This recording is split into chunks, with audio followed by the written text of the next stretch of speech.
성경 말씀은 누가복음 9장 말씀 37절에서 62절까지 말씀드리겠습니다. 아주 말씀이 길거든요. 그러니까 저희가 성경을 23절 말씀부터 27절까지 먼저 교독을 하겠습니다. 또 무리에게 이르시되 아무에든지 나를 따라오려거든 자기를 부인하고 날마다 제 십자가를 지고 나를 따를 것이니라.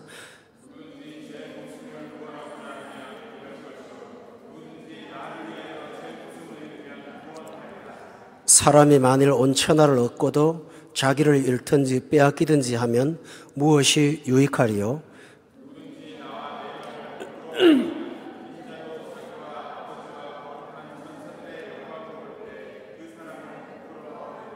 다 같이 읽겠습니다. 내가 참으로 너에게 이르노니 여기 서 있는 사람 중에 죽기 전에 하나님의 나라를 볼 자들도 있느니라. 아멘. 또 57절 말씀부터 62절까지를 한 번 더 교독하겠습니다. 길 가실 때에 어떤 사람이 여짜오되 어디로 가시든지 나는 따르리이다.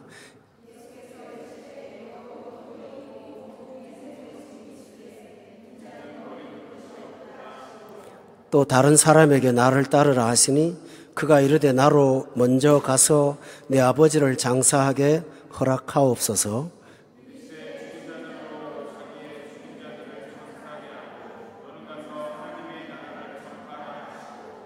또 다른 사람이 이르되 주여 내가 주를 따르겠나이다마는 나로 먼저 내 가족을 작별하게 허락하소서.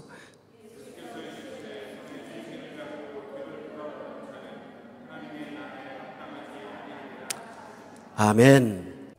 오늘 이 본문 말씀의 중요한 핵심을 먼저 말씀드리고 본문을 좀 들어가겠습니다. 본문 9장 22절 한번 보십시오. 거기 보면 여기서 이르시되 하고 인자가 나오죠. 인자는 예수님을 가리킬 때 하는 말입니다. 인자가 많은 고난을 받고 장로들과 대제사장들과 서기관들에게 버림받아 죽임을 당하고 제3일에 살아나야 한다. 이 사건을 22절을 한마디로 요약하면 십자가에서 예수님이 죽으시고 또 3일 만에 부활하신다는 십자가와 부활의 사건을 말씀하고 있습니다. 그 전에 20절에 보면 예수님께서 제자에게 너희들은 나를 누구라고 하느냐 물었을 때 베드로가 하나님의 그리스도라고 말씀하면서 예수님은 구원자라고 고백을 했고 그 말씀을 듣고 난 다음에 예수님은 나는 십자가를 지러 이곳에 왔다고 가르쳐 주셨습니다. 그런데 23절에 보면 또 무리에게 이르시되 아무든지 나를 따라오려거든 라고 했습니다. 여기서 22절에는 예수님에 관련된 내용인데요. 23절에 누구든지 나를 따라오려거든 하는 걸 보니까 예수 믿는 사람들에 관한 얘기라는 것을 알 수가 있습니다.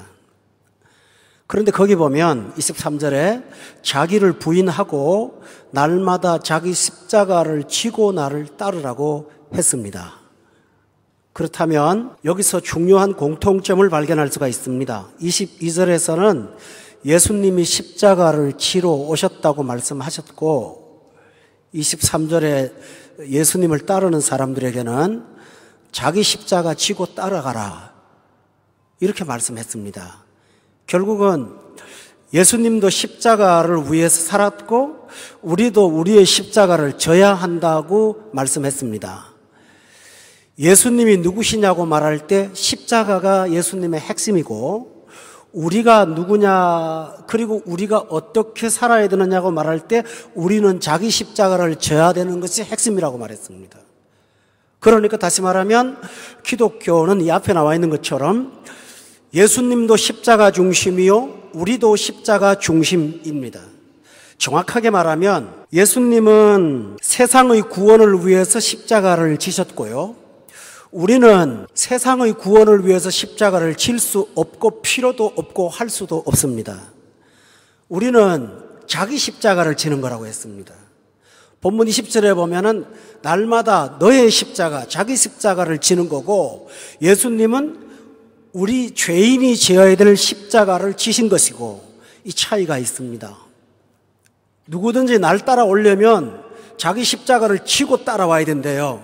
그러니까 좀 더 쉽게 말하면 예수 믿고 신앙생활을 출발해서 하나님의 자녀로 예수님 따라 살려면 십자가를 지고 따라가야 된다는 것을 선택이 아니라 포기할 수도 없고 버릴 수도 없고 좌로도 못 가는 우리 신앙의 핵심이라고 말씀하신 거예요.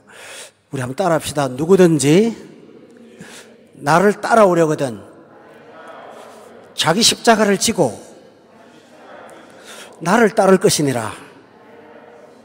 그렇다면 여기서 자기 십자가를 진다는 의미는 무엇일까요?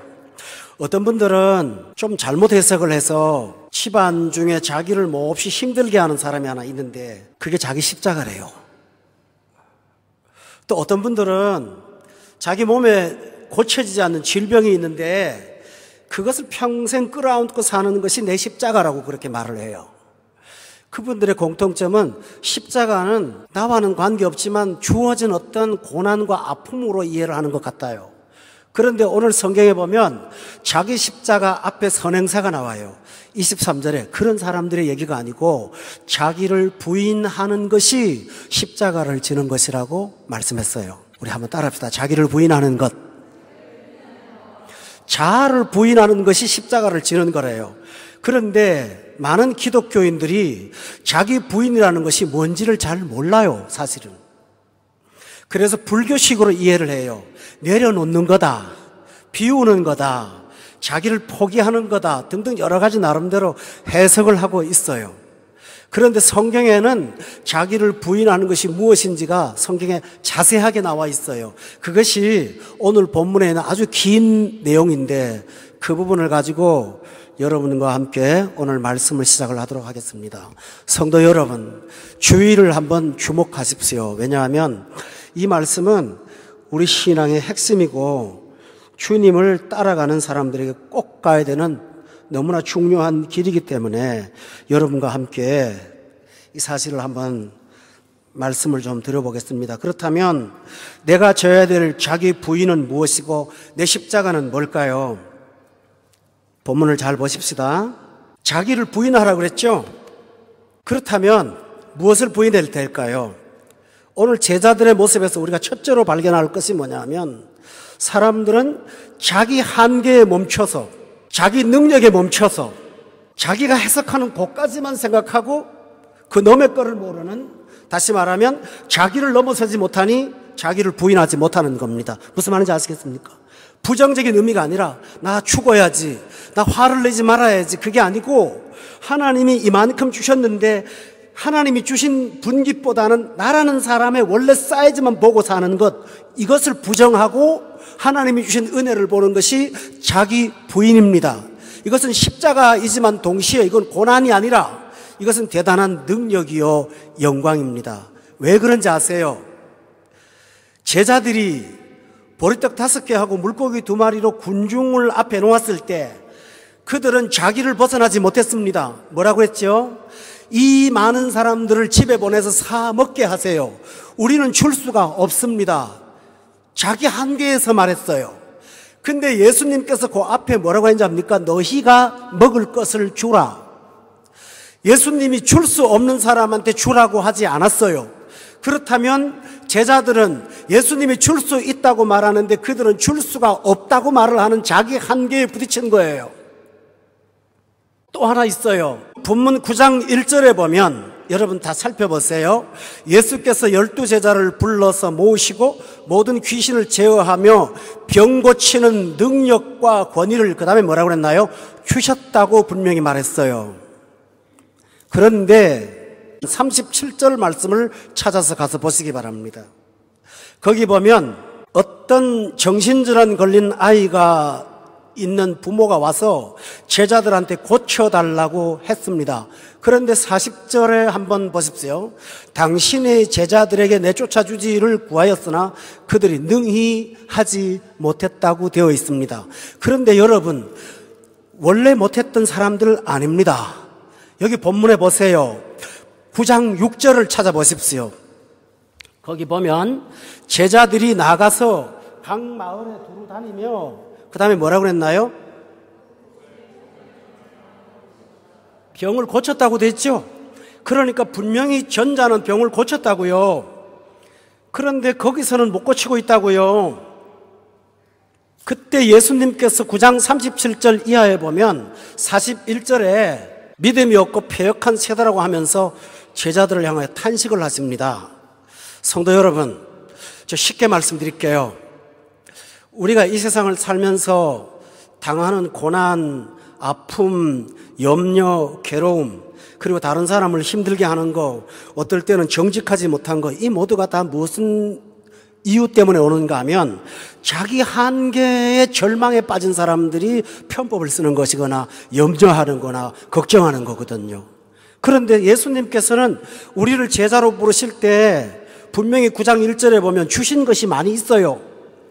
보리떡 5개와 물고기 2마리를 가지고도 5,000명을 먹을 수 있도록 하셨어요. 잘 들어보세요. 그럼 우리가 예수님처럼 기적을 행할 수가 있나요? 아니요. 우리를 주셨고 하셨지만 우리에게 중요한 사실은 내게 능력이 나오는 것은 아니에요. 그러나 나와 함께 하시는 예수님이 내가 할 일을 대신해 주세요. 그리고 보리떡 5개와 물고기 2마리로 5,000명이 먹을 음식을 만들었을 때 예수님이 주지 않고 제자들을 통해서 주도록 하셨어요. 이해가 되십니까? 그렇다면 우리에게 전능하신 하나님이 살아계시고 그분을 우리가 믿고 예수님의 말씀처럼 내가 세상 끝날까지 너희들과 동행하면서 떠나지 않겠다고 말씀하셨다면 우리는 우리 이상의 삶을 살 수가 있어요. 아멘. 우리 이상의 능력을 갖고 살 수가 있어요. 우리는 우리로 제한되지 않아요. 우리에다가 더하기가 아니라 우리를 압도하시는 하나님의 능력 가운데 살 수가 있어요. 그러므로 성도 여러분, 자기를 부인하고 자기 십자가를 지라는 말은 자기 한계와 자기 생각과 자기 판단의 한계에서부터 벗어나서 주님을 철저히 의지하고 매달리고 그분을 바라보고 살아가라고 말씀하신 것입니다. 아멘. 많은 분들이요, 문제가 크다는 생각은 해요. 그러나 그 문제보다 더 크신 하나님이 크다는 생각은 하지 않아요. 문제가 복잡한 건 생각하지만 하나님은 이 부분에 대해서 완벽하게 해결할 수 있는 완전하신 분이라는 사실을 묵상하지 않아요. 그러므로 성도 여러분, 자기를 부인한다는 것을 부정적으로만 보지 마세요. 여러분의 한계 앞에서 더 넘어가시는 저와 여러분 되시기를 주의 이름으로 축원합니다. 또 하나, 두 번째로는 자기 부인이 뭘고 자기 십자가가 뭐냐 하면 한번 따라 합시다. 부정적인 자기 존중을 내려놓자. 오늘 말씀이 어렵습니다. 오늘 제가 고민하고 본문을 잡았는데요.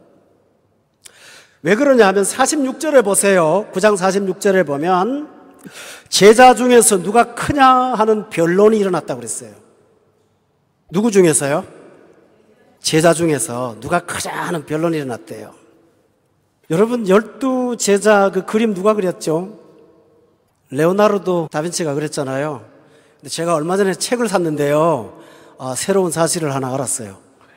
레오나르도 다빈치는 처음에 12제자 그림을 그릴 때 옷을 하나도 입히지 않고 그렸답니다. 그래서 첫 그림을 구경하는 그 천주교의 주교들이 옷 좀 입히라고 그랬더니 예술가의 자존심이 상한다고 말을 안 들었다네요. 죽을 때까지 안 했대요. 발가벗고 있었대, 전부 다. 딱 한 번만 옷을 입힌 거야. 누구? 예수님만 옷 입힌 거예요. 그래서 이 사람이 죽고 난 다음에 그 수제자인 후계자한테 제발 옷 좀 입히라고. 그래서 그 사람이 옷을 갖다가 이렇게 그렸대요. 정확한 그 학자가 연구해서 말한 거니까 틀림이 없겠죠. 그 옷을 입히고 나니까 제자들의 그 특성들이 다 살아나면서 면면이 다 보이더랍니다. 근데 오늘 이 제자들이 12명이 앉아갖고 그들이 논쟁을 벌인 게 뭐냐 하면 누가 우리 중에 더 크냐라는 거였습니다. 우리나라 일제시대 때 3.1운동 하기 전에 그 3.1운동에 대한 독립선언문을 민족대표 모여갖고 완성을 했습니다. 근데 그들이 두 가지가 고민했대요. 하나는 뭐냐 하면 무엇을 첫째로 둘고 무엇을 둘째로 둘 거냐. 근데 첫째로 둘 수도 없고 둘째로 둘 수도 없더래요. 그래서 그냥 5등은 자해야 전부 다 그랬답니다. 그리고 또 하나는 그 독립선언문을 만든 사람들의 이름을 쓰는데 누구부터 이름을 쓸 건가? 그랬더니 그 중에 한 분이 뭐라고 하냐면요, 이 명단은 다 죽으러 가는 이름인데 뭘 먼저 쓰고 나중 쓰고 무슨 의미가 있느냐고 그렇게 말을 했다고 합니다. 우리는 우리 자신도 모르게 우리를 우월하게 여기고 내가 누구보다 크다라는 본성적인 생각들을 갖고 있습니다. 잘 들어보세요. 사람은 항상 하나님 중심으로 겸손하지 못하면 양쪽으로 왔다 갔다 합니다. 자기보다 못한 사람 보면 멸시하고, 자기보다 잘난 사람 보면 질투합니다. 신앙이 없으면 평생 멸시와 질투 사이에 왔다 갔다 합니다. 항상 자기보다 못한 사람 보면 깔보고, 자기보다 높은 사람 보면 질투해서 기분 나쁘고, 그러니 양당 간의 세상이 언제나 마음에 평화가 없습니다. 누가 크냐는 마음으로 자꾸 사는 거예요. 제자들이 지금 그 모습을 갖고 있습니다. 49절에 한번 보십시오. 49절에 보면 다 같이 한번 읽어봅시다. 시작. 주여, 어떤 사람이 주의 이름으로 귀신을 내쫓는 것을 우리가 보고 우리와 함께 따르지 아니함으로 금하였나이다. 또 제자들에게 문제가 생겼습니다. 그건 뭐냐 하면 어떤 사람들이 귀신을 쫓아내는 능력을 예수 이름으로 하기는 하는데 49절에 보니까 그런 사람이라면 우리와 함께 우리를 따라야 되지 않느냐, 왜 독립해서 따로 하느냐. 그래서 우리가 금했습니다. 그런 사람은 우리한테 맞지 않습니다 라고 말을 했대요. 그랬더니 예수님께서 50절에 금하지 마라, 너희를 반대하는 자는 너희를 위하는 자라. 여러분, 여기서 중요한 사실이 나옵니다. 예수님을 믿어요. A라는 유형도 믿고요, B라는 유형도 믿어요. 그런데 우리 속에요, 우리와 성격이 같거나 우리와 스타일이 같거나 우리와 방법이 같지 않은 사람을 배척해요. 예수 이름으로 병을 고치는 능력을 함께 행하는데도 불구하고 우리 마음에는 저 사람들은 좀 다른 사람들이야 하면서 금해요, 속으로. 그러면서 같은 동료임에도 불구하고 본문 50절에 보니까 너희를 반대하지 않음에도 불구하고 그들은 자신들을 위한다고 생각하지 않고 적을 만들고 살 수가 있다는 것입니다. 여러분 무슨 말인지 알겠죠? 최근에 교회 안에, 우리 교회가 아니고요, 교계 안에 보면 이런 미세한 차이 때문에 교회가 분열도 되고 갈등도 일어나고 신앙생활을 하면서 고통당하는 사람들이 너무나 많이 있거든요. 제자들이 지금 그러고 있습니다. 또 하나 보겠습니다. 53절에 보면, 9장 53절, 예수께서 예루살렘을 향하여 가시는데 그들이 받아들이지를 않아요. 52절에 보니까 사마리아에 들어갔어요. 54절에 같이 한번 읽어보세요. 시작. 이를 보고 이르되 주여, 우리가 불을 명하여 하늘로부터 내려 저들을 멸하라 하기를 원하시나이까. 사마리아라는 동네를 예수님하고 제자들이 통과를 하는데 그 동네에서 우리 동네 들어오지 말라는 거예요. 그러니까 제자들이 화가 났어요. 54절에 야고보와 요한이 화가 나서 주여, 우리가 불을 명해서 저들을 멸하라고 명령하기를 원하십니까? 이 말이 무슨 말일까요? 사마리아 사람들이 받아들이지 않으니까 분노했어요. 그래서 야고보와 요한이 능력이 있다면 불을 내려서 심판해서 저 사람들이 망하기를 바란다고 지금 그렇게 말하고 있어요. 여러분, 이 세 가지 하나 예를 들어보면서 지금 제자들의 문제라는 사실을 우리가 금방 발견하죠. 다시 한번 말씀드릴게요. 처음에 뭐라고 그랬나요? 돌아다니면서 누가 크냐 그랬죠. 또 하나는요, 저 사람들은 우리하고 따라 동조하지 않으니까 남이야. 53절에 보면 동네 들어가는데 우리를 받아들이지 않으니까 불러 멸하고 싶어. 이들이 지금 주님을 따르는 제자들 아닙니까? 예수 따르기 위해서 가정도 버리고 재산도 다 던져놓고 빈손으로 찾아온 사람들입니다. 그런데 막상 주를 따라가는데 그 안에서 이런 문제들을 갖고 있습니다. 여러분, 여기서 공통점이 뭡니까?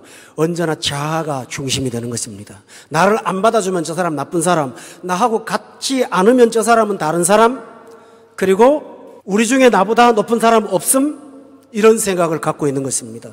기독교인들 속에 이런 정신이 들어갔을 때 이게 바로 문제가 되지요. 결국 예수님은 이런 자아중심, 부정적인 자아중심을 내려놓는 것이 십자가를 지고 따라가는 것이라고 말씀했습니다. 이것이 자아를 부인하는 것이라고 말씀했습니다. 다시 말하면 이렇게 신앙생활을 하면 기쁨으로 따라가야 될 신앙생활이 고통과 분노와 괴로움으로 길을 걷게 될 수가 있습니다. 성도 여러분은 어떠십니까? 동료들 중에서 누가 서로 크냐고 대응한다면 그 사람들의 관계가 평화로울까요? 아까 12만찬상을 제가 말씀을 드렸습니다만 전 이 본문을 참 준비하면서 많이 좀 힘들었어요. 어떻게 이 난제를 설명할까 하고요. 그거 보면 예수님 옆에 제자가 막 삿대질을 하죠. 그리고 서로 막 이렇게 논쟁을 벌이고 그 그림을 보면 아마 이 장면 같아요. 누가 크냐? 누가 낮으냐? 당신은 나하고 같지 않으니까 나 함께 할 수 없어. 왜 우리를 안 받아줘? 그러니까 부를 명해서 멸하고 싶어. 등등 이런 것들이 전부 자아중심에서 오는 문제들입니다. 여러분, 우리는 성경을 읽어도 내 판단을 갖고 읽습니다. 사람을 생각해도 내 중심으로 생각을 합니다. 그런데 중요한 사실이 있습니다. 물론 어떤 사람이 우리를 안 받아주면 그것은 괴롭고 안 좋은 것이지만 그러나 성경은 매우 중요한 얘기를 하나 하고 있습니다. 본문 53절을 한번 다 같이 찾아보십시오. 53절에 보면 다 같이 큰 소리로 한번 읽어봅시다. 시작.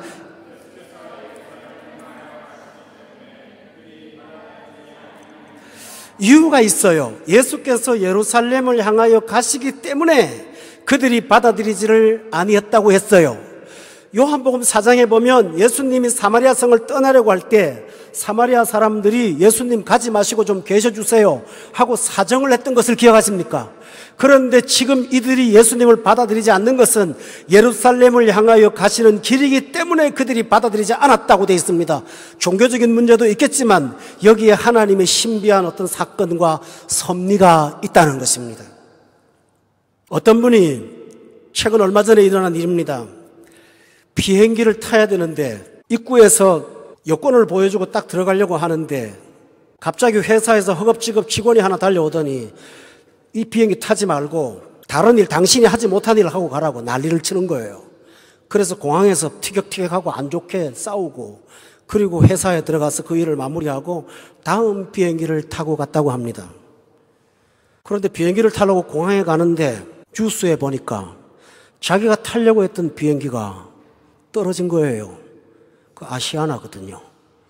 그 사람 생각은 기사에 기록되지 않았지만 마음이 어떨까요? 그날 분란이 났던 것은 그의 생명을 안전케 하시는 하나님인데 물론 비행기 안에 사람도 중요하죠. 그렇지만 그를 통해서 깨닫게 해주신 거예요. 제자들이 사마리아 성에 들어가는 걸 거부당했어요. 외면당했어요. 그런데요, 그것이 이유가 있어요. 예루살렘을 향하여 가는 길이 있는데요, 이 길은 6월절에 도착을 해야 되는 거예요. 그래야 십자가를 질 수 있어요. 제자들은 앞길을 잘 모르지만 하나님 그 과정에서 사마리아 사람들이 애걸복걸하면서 예수님을 붙잡지 않도록 하실 수도 있다는 사실을 그들은 이해를 못한 거예요. 우리가 우리 방식대로 안 되면 옳지 않다고 생각을 하고 괴로워해요. 우리가 원하는 길과 시간을 따라서 되지 않으면 기분이 좋지를 않아요. 그러나 주님께서 이 길이 방해를 받고 이 길이 잘 안 될 때에 내가 알지 못하는 또 다른 하나님의 계획이 있다는 사실을 보여주시려고 오늘 본문을 말씀해 놓은 거예요. 아멘.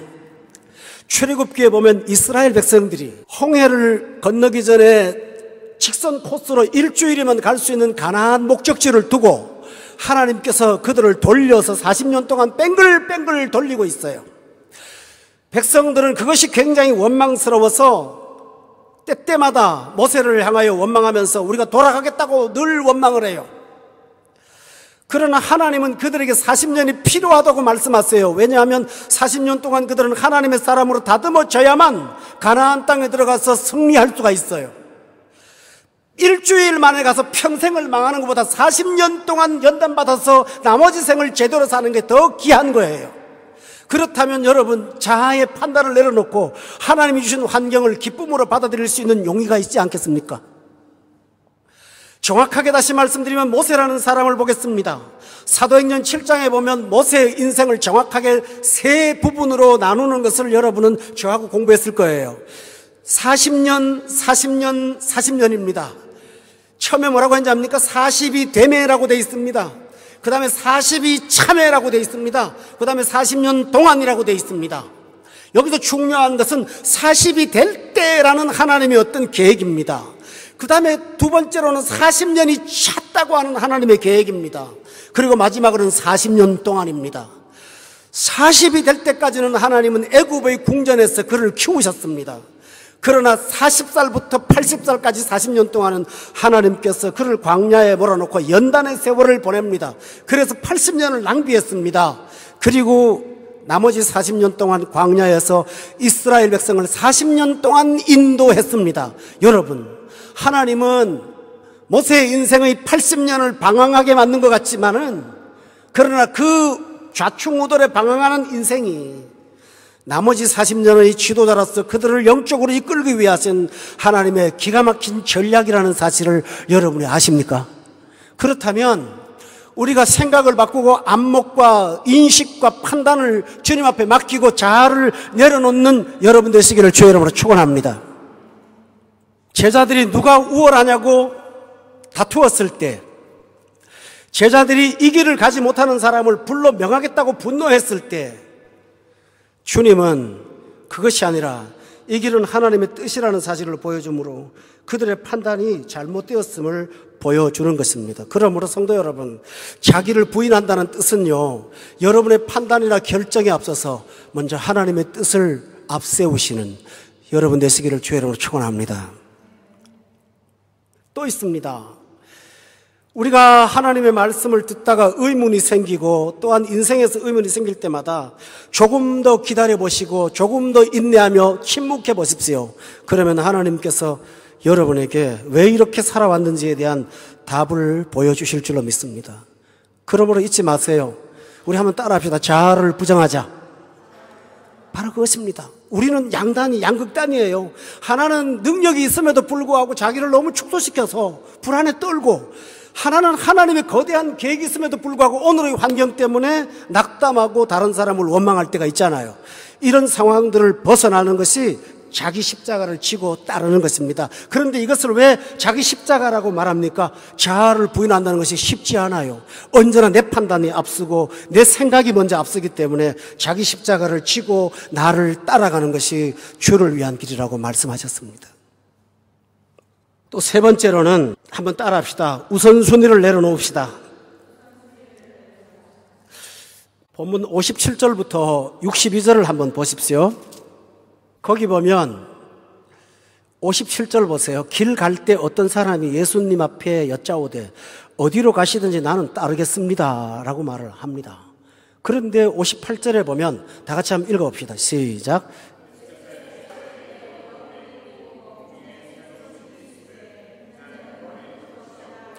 예수님이 이 사람이 따라온다고 말할 때 별로 탐탁하게 여기질 않습니다. 또 59절 읽어보세요. 시작.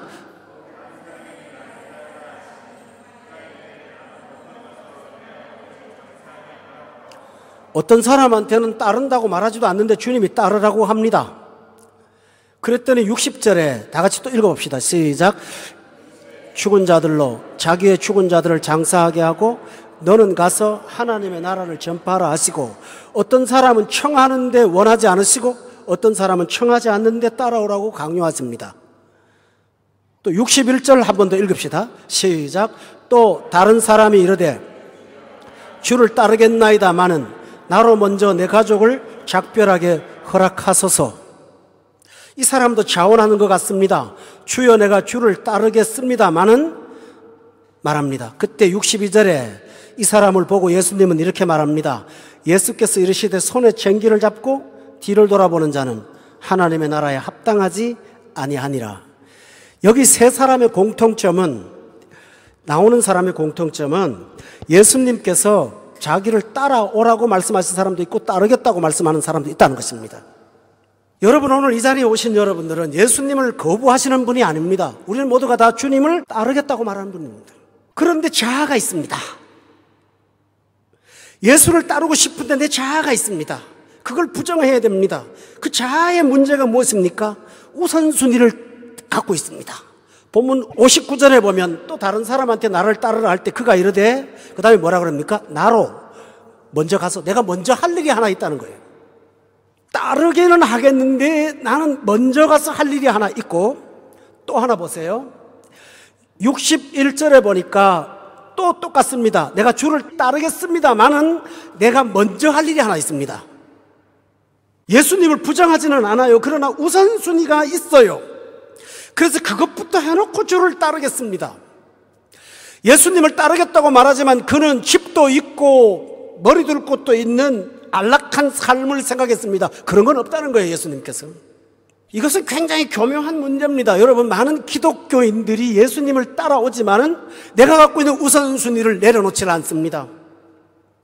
먼저 할 일이 있습니다. 그걸 포기하지 않습니다. 예수님을 부정하지는 않습니다.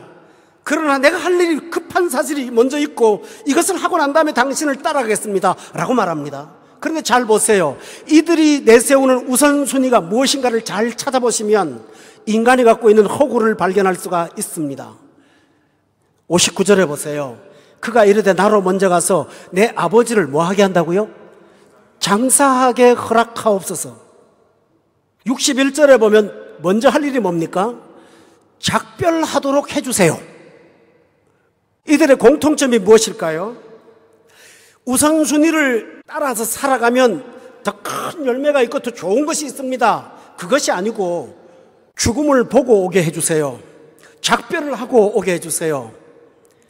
여기에서 인간이 갖고 있는 하나님 빼놓고의 우선순위가 본질이 뭔가를 보여줍니다. 우선순위가 여러분한테 참 중요한 것 같지만은 그러나 그것은 죽음이요, 결론이. 그것은 작별이요. 얻어지는 것 하나도 없다고 성경은 지금 단정적으로 비유를 두고 있습니다. 여러분 이해하십니까? 무슨 말인지. 여러분이 좀 불편하지만 이 말씀을 좀 들어주세요.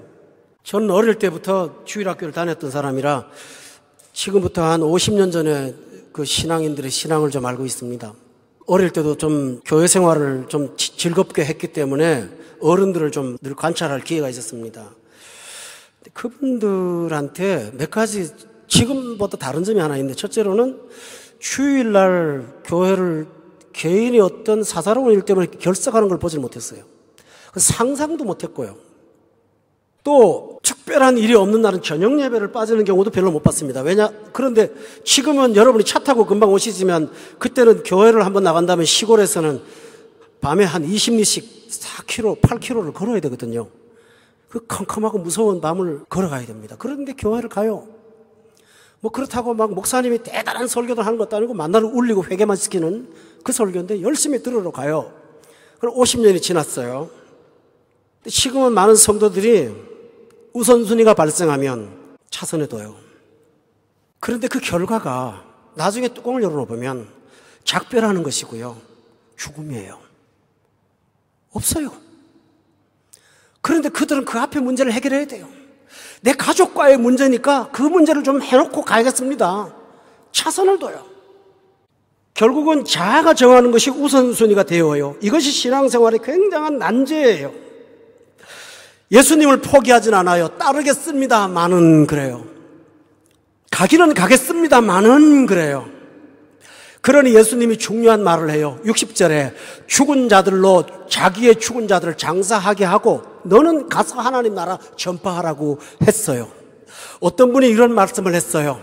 목회를 하는 목사님들, 죽은 사람을 기쁘게 할 것입니까? 죽은 사람을 살릴 것입니까? 당신은 죽은 사람을 기쁘게 하는 목회를 하고 죽은 사람을 살리는 목회를 하고. 여러분 어떻습니까? 이해합니다. 가족들이 예수를 믿지 않아요. 모두가 다 특별한 어떤 시간들이 필요한데 나만 빠질 수가 없어요. 어쩔 수 없잖아요. 그러나 사실은 그들은 영적으로 죽은 자들입니다. 여러분은 그 시간을 보내놓고 나서 잠깐 편할지 모르지만 결국 우리에게 얻어지는 것은 아무것도 없습니다. 왜냐하면 62절에 한번 다 같이 읽어봅시다. 62절 시작. 손에 쟁기를 잡고 뒤를 돌아보는 자는 하나님의 나라에 합당하지 아니하니라 하시니라.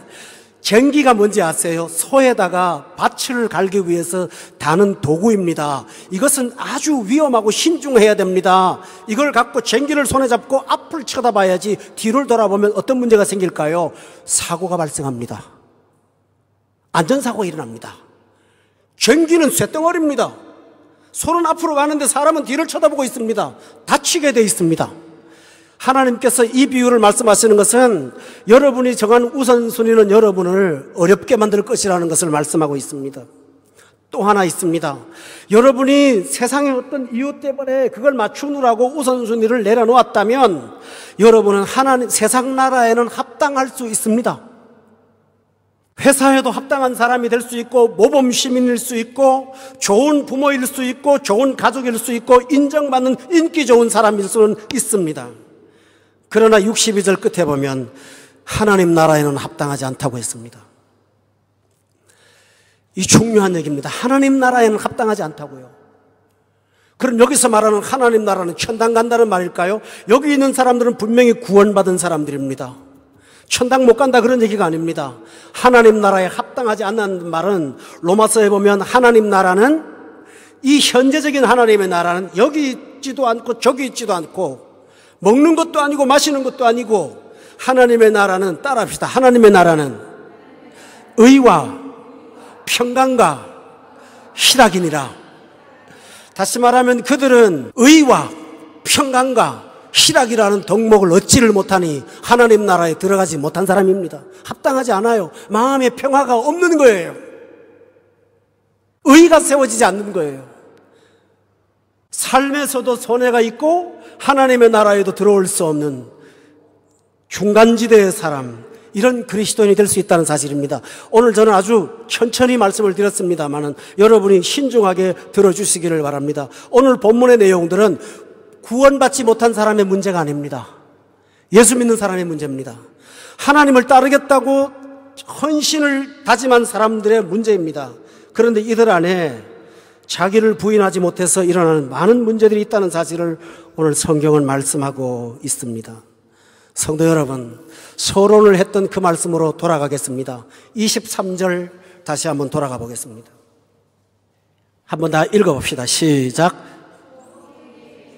아무든지 나를 따라오려거든 자기를 부인하고 날마다 제 십자가를 지고 나를 따를 것이니라고 했습니다. 여러분, 24절을 보면 참 중요한 내용이 있습니다. 누구든지 자기 목숨을 앞장 세워서 부인하지 않으면 잃습니다. 그러나 나를 위하여 자기 목숨을 잃는 사람은 신기하게도 자꾸 자기를 찾습니다. 25절에 보세요. 사람이 온 천하를 얻고도 자기를 잃어버릴 수가 있습니다마는 자기를 부인하는 사람은 신기하게도 목숨을 구원하고 자기를 얻고 생명을 얻는 사람이 될 수가 있다고 분명히 말하고 있습니다. 오늘 우리는 이 부분에 지금 봉착되어 있다는 사실을 기억하시고, 결론을 말씀드린다면 예수님을 볼 때는 십자가를 보십시오. 그리고 여러분이 주님을 따를 때는 십자가를 지고 따라가시는, 그래서 하나님을 기쁘게 하고 여러분의 삶에도 하나님의 나라가 찾아가는, 의와 평강이 여러분의 마음에 점령하는 그런 기쁨이 있으시기를 예수 이름으로 축원합니다. 기도드리겠습니다. 하나님 아버지, 믿는 자들의 난제들을 오늘 다루었습니다. 성령님, 항상 하나님을 방해하고 주님 앞에 나아가는 길을 어렵게 만드는 바로 이 나를 부인하고 자기 십자가를 따르는 그 믿음을 주시옵소서. 우리가 자아를 앞세웠다가 얼마나 많은 일들로 그르치고 그 결과로 얻은 것이 무엇이었는지 우리는 잘 알고 있습니다. 아버지 하나님, 그럼에도 불구하고 때때마다 자꾸 자아가 앞설 때가 있습니다. 성령님께서 그때마다 가르쳐 주시고 깨우쳐 주셔서 자아를 뒤로 하고 주를 앞세우고 십자가를 지고 따라가는 우리 모두가 되게 하여 주시옵소서. 예수님의 이름으로 기도드렸사옵나이다. 아멘.